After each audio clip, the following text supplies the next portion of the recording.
Assalamualaikum warahmatullahi wabarakatuh. Alhamdulillahi rabbil alamin. Wabihi nasta'in wa ala umuri dunya wa din.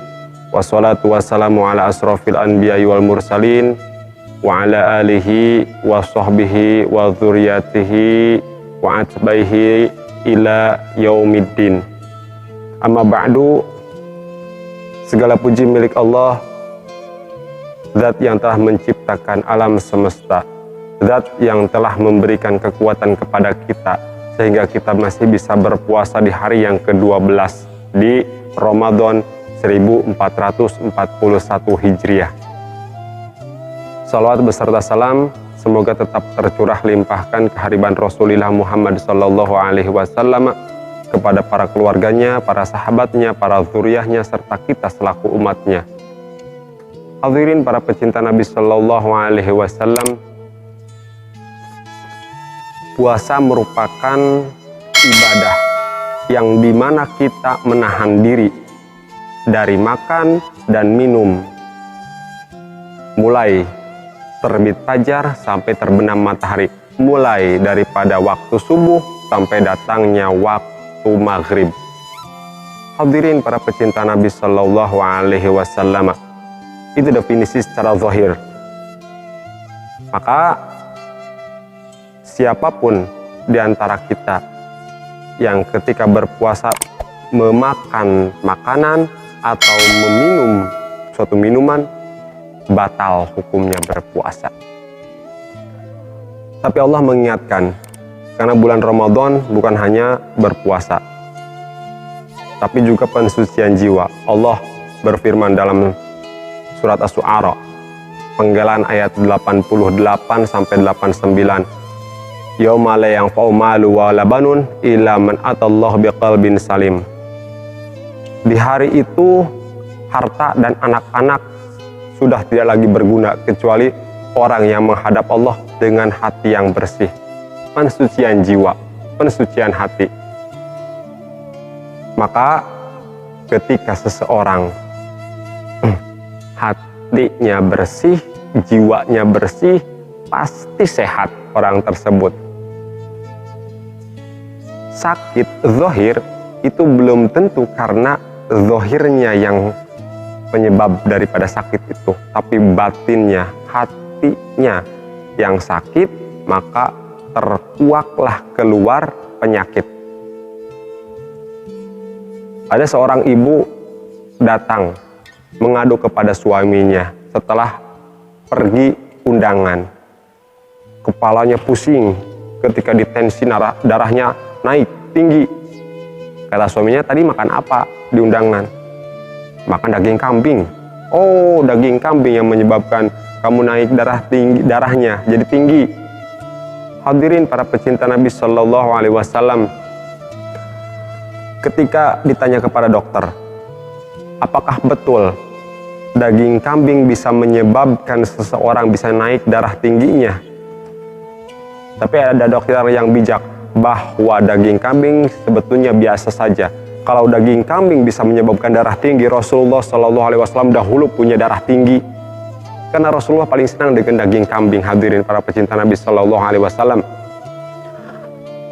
Ketika ditanya lebih lanjut si istri, oh dia itu setelah pulang dari undangan jadi sakit kepala, darahnya naik karena apa yang dilihat ketika di acara itu? Rantai temannya yang besar seperti rantai kapal, gelang temannya yang besar sebesar rantai pesawat, anting temannya yang besar sebesar pelek gerobak. Itu yang menyebabkan si istri itu sakit, bukan karena daging kambing, tapi karena hatinya yang merasa iri, dengki. Itu yang menyebabkan. Ada lagi seseorang yang ketika makan di makanan khas Sunda, biasanya ada lalap, ada petai, ada kacang panjang, ada jengkol, dan lain sebagainya. Ayo makan, kata temannya. Kata si bapak itu, maaf, saya nggak makan itu. Kenapa? Asam urat. Innalillahi wa inna ilaihi raji'un. Allah menciptakan makanan itu bukan untuk tidak dimakan, yang halal kita makan. Orang yang asam urat biasanya itu orang yang kaku. Loh, kok orang yang kaku? Ya jelas, karena sendi-sendinya kaku, maka orang tersebut sudah di dalam jiwanya kaku. Jika ingin itu, harus itu terbukti, harus itu terwujud. Biasanya asam urat, karena sendi yang diserang daripada asam urat. Bukan karena jengkol, bukan karena petai, bukan karena lalap-lalapan, bukan. Hadirin para pecinta Nabi Shallallahu Alaihi Wasallam. Maka ketika ada makanan dihidangkan kepada kita, ayo makan. Bismillahirrahmanirrahim. Allahumma barik lana fima razaqtana wa qina adzaban nar. Bismillahirrahmanirrahim. Ma'asmi sayung fil ardi wala fis sama. Allah tidak akan menjadikan sesuatu itu mudarat bagi hambanya. Sudah, kalau ada makanan di meja makan itu, hadirin, tidak ada namanya penyakit. Adanya makan. Nanti kalau saya sakit, ya jangan berbicara di meja makan, berbicara di rumah sakit, itu baru orang sakit. Jadi kalau ada makanan, makan saja. Nanti saya darah tingginya kambuh, asam uratnya kambuh. Tenang, kalau makanan sudah habis baru kita memikirkan. Jangan mau makan mikirkan dulu, ribet. Makan dulu, penyakit nyusul. Gitu. Hadirin para pecinta Nabi Shallallahu Alaihi Wasallam, maka bersihkan jiwa ini. Kata Allah, nanti di hari akhir, anak-anak yang kita banggakan, biasanya anak laki-laki yang dibanggakan. Maka zaman jahiliyah, anak-anak perempuan lahir langsung kubur. Anak perempuan lahir kubur, anak laki-laki yang jadi kebanggaan. Maka anak laki-laki, harta benda tidak berguna lagi di hari akhir. Apa yang berguna? Kesucian hati, kebersihan jiwa. Kata Allah Subhanahu wa Ta'ala. Hadirin para pecinta Nabi Shallallahu Alaihi Wasallam, yang mengotori jiwa itu ada beberapa. Orang yang mengotori jiwa, jiwa seorang itu terkotori oleh beberapa faktor. Yang pertama, oleh makanan dan minuman yang berlebihan. Kata Allah dalam suratul A'raf ayat 31, A'udzubillahi samil alim minasyaitonir rajim.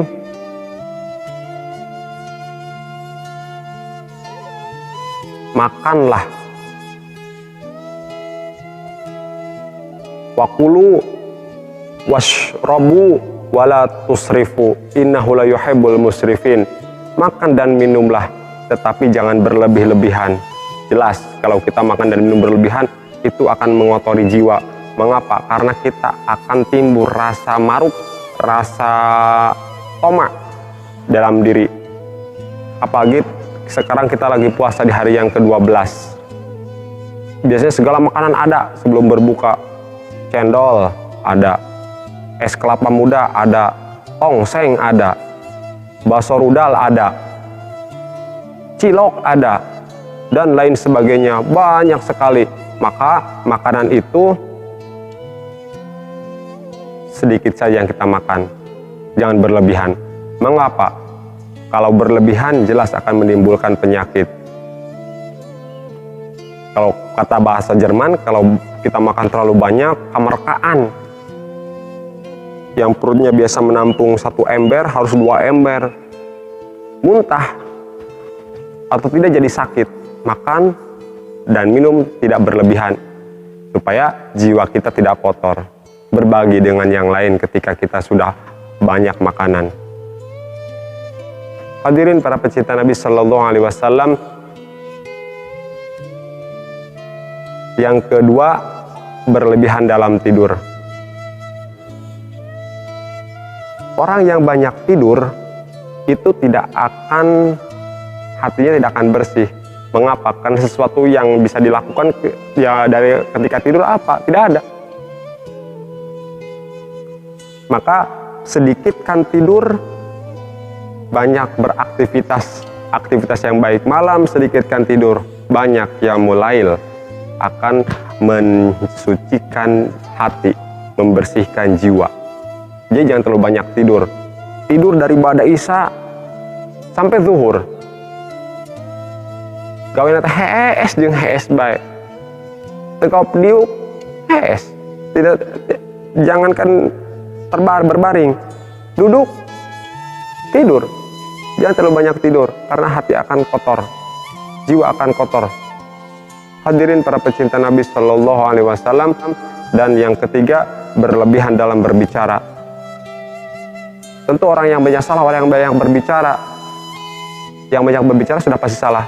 Siapa yang sekarang banyak berbicara? Al-Fakir, berarti banyak salah. Mohon maaf kalau banyak salah ya. Maka jangan terlalu berlebihan. Maksud berlebihan di sini apa? Mengada-ada. Jangan terlalu banyak berbicara, karena orang yang banyak berbicara pasti banyak salahnya. Ketika berbicara berlebihan, yang 1 meter dapat informasi dijadikan sekian meter. Kalau contoh lain, misalkan si A itu hitam, si A hitam, maka ketika dapat informasi disampaikan lagi kepada yang lain bahwa si A hitam legam. Legamnya dari mana? Orang tersebut hanya berbicara hitam, tidak ada legamnya. Itu berlebihan dalam berbicara. Yang tadinya hanya segini jadi segini. Itu orang yang banyak berbicara.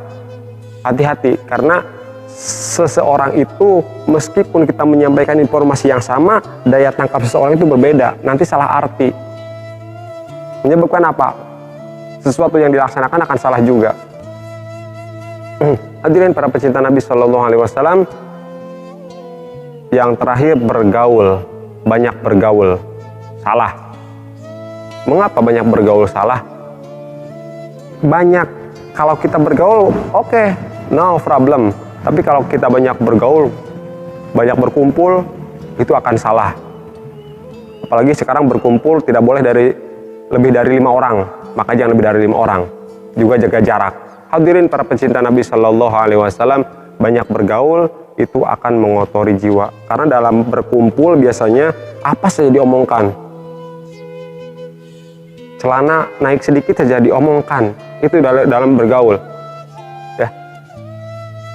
Uban ada 5 diomong, ngorang-ngorang gus wisan. Terus apa salahnya wis? Apa salahnya uban? Cek uban, kata uban, ai naon salah diomongkeun ku maraneh. Itu salah iya, kata uban. Apa saja diomongkan kalau bergaul, banyak berbicara dan sebagainya. Hadirin para pecinta Nabi Shallallahu Alaihi Wasallam, mumpung masih 12 hari kita berpuasa, mari senantiasa kita sucikan hati kita, bersihkan jiwa kita agar kita menghadap Allah Subhanahu wa Ta'ala dalam keadaan hati yang bersih, dan Allah pun kepada orang yang bersih tidak akan perlu dicuci, langsung set udkhulul jannah, sok asup surga, masuk surga tanpa hisab, set masuk surga.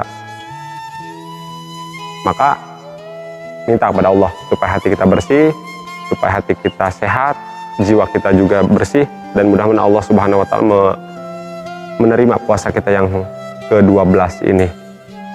Mudah-mudahan apa yang Al-Fakir sampaikan bermanfaat, khususnya bagi Al-Fakir, umumnya kepada hadirin para pecinta Nabi Shallallahu Alaihi Wasallam. Mohon maaf atas segala kekurangan. Terima kasih atas segala perhatian. Wallahul muwaffiq ila aqwamit thoriq. Wassalamualaikum warahmatullahi wabarakatuh.